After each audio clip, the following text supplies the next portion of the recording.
Salam IT News, jumpa lagi di program berita kami. Kali ini kami akan menyampaikan tentang mewabahnya pneumonia Wuhan yang kini disebut COVID-19.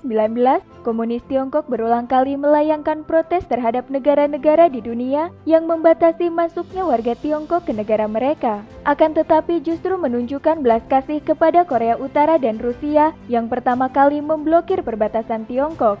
Baru-baru ini, berita beredar di internet bahwa dari pemberitahuan resmi pihak komunis Tiongkok disebutkan bahwa pihak berwenang Korea Utara telah memberitahukan kepada pemerintah Tiongkok tentang ancaman tembak mati terhadap warga Tiongkok yang berusaha masuk ke Korea Utara secara ilegal lewat menyeberangi perbatasan. Anehnya pihak komunis Tiongkok justru menunjukkan niat kolaborasi dengan ikut menakut-nakuti penduduk desa yang tinggal dekat perbatasan dengan Korea Utara. Mari simak berita selengkapnya.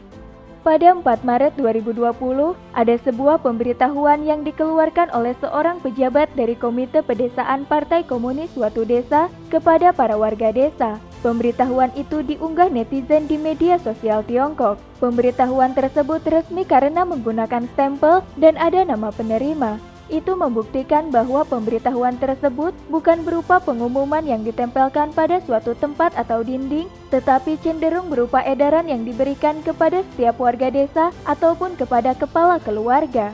Pemberitahuan itu berbunyi, pihak Korea Utara telah memberitahu pihak Tiongkok bahwa pencegahan dan pengendalian terhadap pneumonia Wuhan dalam negeri Korea Utara telah dinaikkan ke tingkat tertinggi.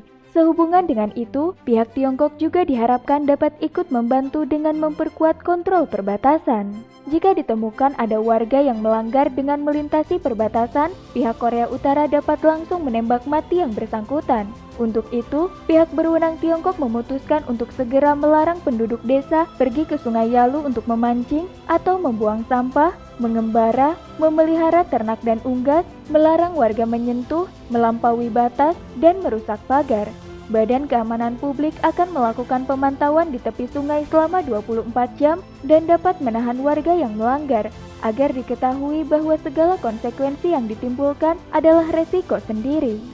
Komite Pedesaan di Tiongkok umumnya tidak memiliki badan keamanan publik. Hal ini menunjukkan bahwa keputusan diedarkannya pemberitahuan tersebut diyakini berasal dari otoritas lokal yang lebih tinggi.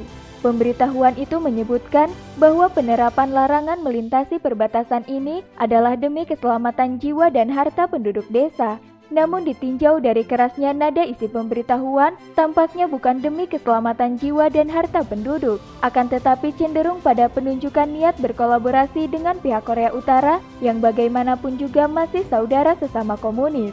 Setelah merebaknya wabah pneumonia Wuhan, negara-negara barat secara berturut-turut memutuskan untuk membatasi masuknya warga dari daratan Tiongkok ke negara mereka.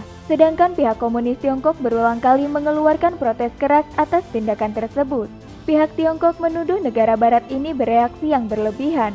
Namun di sisi lain, komunis Tiongkok justru sangat toleran terhadap Korea Utara dan Rusia, yang mana pada awal bulan Januari lalu pertama-tama melaksanakan pemblokiran perbatasan mereka dengan Tiongkok. Sedangkan komunis Tiongkok pun selain tidak memprotes rejim korut tentang intimidasi terhadap kehidupan penduduk Tiongkok yang mana hidup di wilayah dekat perbatasan dengan Korea Utara, akan tetapi malahan berkolaborasi dengan ikut memperingatkan warganya untuk menanggung konsekuensinya jika kena tembak.